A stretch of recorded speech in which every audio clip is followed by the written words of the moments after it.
ہم ڈٹے ہوئے لوگ۔ سرکار نے فلاح انسانیت کے لیے جو دوسرا کام کیا نا، وہ لوگوں کو احساس دلایا ہے کہ اگر غلطی ہو جائے تو تم نے بندوں کے سامنے اپنے آپ کو کلیئر نہیں کرنا، تم نے تو رب کے سامنے اپنے آپ کو کلیئر کرنا، اللہ کے سامنے تم نے بچنا ہے کہ میرا گناہ معاف۔ اور حضور احساس پیدا کرتے تھے۔ بخاری شریف میں قبیلہ غامدیہ کی اس عورت کا تذکرہ موجود ہے جو خود آئی تھی، کوئی گرفتار کر کے نہیں لایا تھا، از خود آئی۔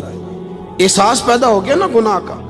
یہاں بہت ساری غلطیاں کر کے بھی لوگ جب اپنی بات کرتے ہیں تو کہتے ہیں کبھی یاد تو نہیں کسی کے ساتھ زیادتی کی ہو، یاد تو نہیں کبھی کسی کا۔ بھئی آپ نے اتنے بڑے ولی ہونے کا دعویٰ کر دیا۔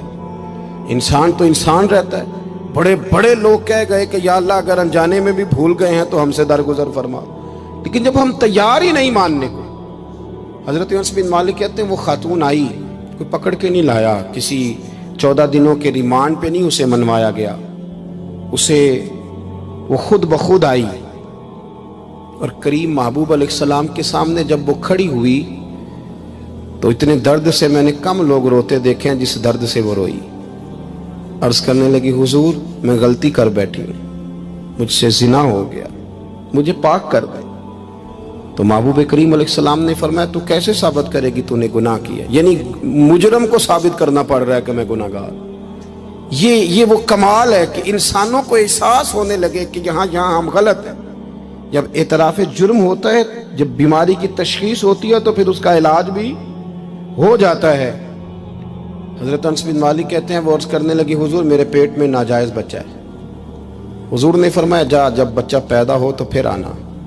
وہ 8 ماہ کے بعد آئی تو اس کی گود میں پھول سا بچہ تھا۔ حضور نے فرمایا واپس جا، جب روٹی کھانے لگ جائے تو پھر آنا۔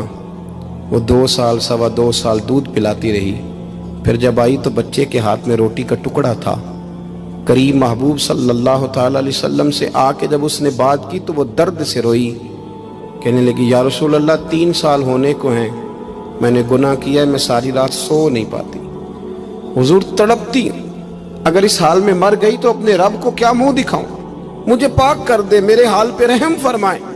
محبوب کریم صلی اللہ علیہ وسلم نے بچہ ایک صحابی کو دیا، فرمایا بچوں کی طرح پالنا، اور کہا اسے لے جاؤ، پتھر مار مار کے اسے سنسار کر دو۔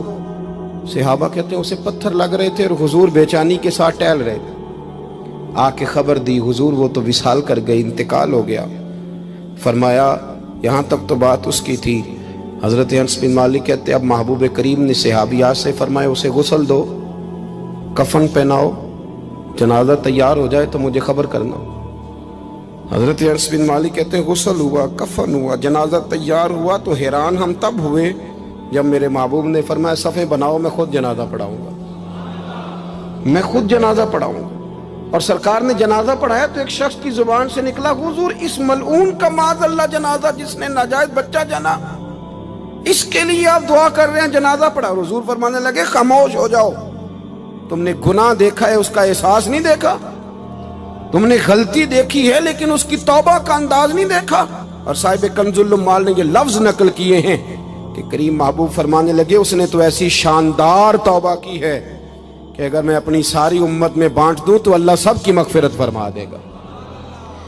احساس جب پیدا ہو جاتا ہے نا اپنے دل کے اندر کہ یہاں میں غلط ہوں، ان العبد اذا اعترف ثم تاب تاب اللہ علیہ، او کما قال نبی صلی اللہ علیہ وسلم، رواہ مشکات۔ حضور نے فرمایا جب کوئی بندہ کہتا ہے نا اللہ میں بھول گیا تھا اور پھر وہ توبہ کرتا ہے تو رب اس کی توبہ کو فوراً ہی قبول فرما لیتا ہے۔ پہلی بات یہ کہ عقائد کو مضبوط رکھیں، مضبوط عقائد۔ اور یہ جو آج کل ایک اور ماحول چل رہا ہے، کوئی تھوڑا ادھر کوئی تھوڑا ادھر، عقائد وہی درست ہیں جن کی تشریح شیخ عبدالحق محدث دہلوی نے فرمائی، عقائد وہی درست ہیں جن کی بابت حضرت مجدد الفسانی لکھ گئے، اور ان سب کو اگر کھلا کر کے بیان کیا تو امام احمد رضا فاضل بریلوی نے بیان کیا۔ انہی بزرگوں کی باتوں کو کھول کر ہمارے سامنے رکھا۔ مضبوط عقائد کی زندگی گزاریں۔ اور دوسری بات اگر کبھی کوئی غلطی ہو جائے پھر اس کا احساس پیدا کریں، پھر اس سے توبہ کریں۔ تیسری بات جو فلاح انسانیت کے لیے بڑی ضروری ہے وہ یہ ہے کہ تھوڑا احساس پیدا کریں دوسروں کا۔ میری زندگی میری ذات سے شروع ہوتی ہے، میری ذات سے، میرے سے ہنس کے بولو، میری بات مانو، میرے پیچھے چلو، میرے آرام میں خلل نہ آئے، میری طبیعت کے بھئی آپ کی طبیعت کے مطابق چلیں تو پھر تو آپ بہت بڑے خود غرض ہوئے کہ آپ نے صرف اپنے لیے سوچا۔ محبوب کریم کا کمال یہ تھا کہ حضور نہ دوسروں کا بڑا احساس فرماتے تھے۔ آپ بخاری مسلم کی وہ حدیث پڑھیں تو حیران ہو جائیں کہ سرکار فرماتے ہیں میں جب نماز کی نیت باندھتا ہوں تو میرا دل کرتا ہے میں لمبی نماز پڑھاؤں، جب میرا کسی کام کرنے کو دل کرے تو پھر میں ساری دنیا کچلنی پڑے تو میں کر جاتا ہوں، لیکن حضور فرمانے لگے کہ میرا دل کرتا ہے میں لمبی نماز پڑھاؤں، لیکن پھر میرا خیال آتا ہے کہ پیچھے بوڑھے بھی ہیں، بیمار بھی ہیں، بچے بھی ہیں۔ یا رسول اللہ، نماز اللہ کی اور خیال بندوں کا؟ فرمایا میں بوڑھوں، بیماروں اور بچوں کا خیال کرتے ہوئے اللہ کی نماز کو مختصر کر دیتا ہوں۔ احساس جب طبیعت ہمارے ہاں نا تیزی کے ساتھ احساس ختم ہوا ہے، تیزی کے ساتھ ہم نے اتنی نفی شروع کی۔ ہمارے تو اہل تصوف میں الا ماشاءاللہ اب تربیت کا طریقہ یہ ہے کہ صرف میں ہوں، میرے سوا کوئی بھی نہیں، حالانکہ طریقت تو اس کا نام تھا کہ میں نہیں باقی سارے ہی ہیں۔